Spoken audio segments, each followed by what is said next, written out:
আপোনালোকে যদি সদায় নিউজত দিয়া ৰাশিফল চায়, এতিয়াই বন্ধ কৰক। কাৰণ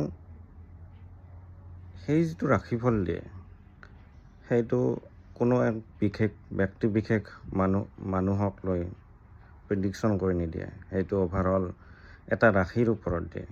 এটা ৰাশিৰ মানুহ হাজাৰ হাজাৰ আছে, কিজানি লাখ লাখ আছে।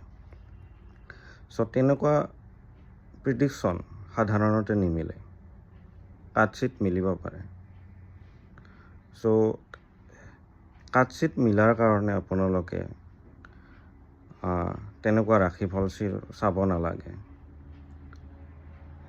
আৰু যদি ৰাশিফলত লিখা আছে বেয়া কথা বা কিবা বেয়া, তেতিয়া মনটো ভাঙিহে যাব। বেটাৰ আপোনালোকে এষ্ট্ৰলজাৰৰ ওচৰত যাব,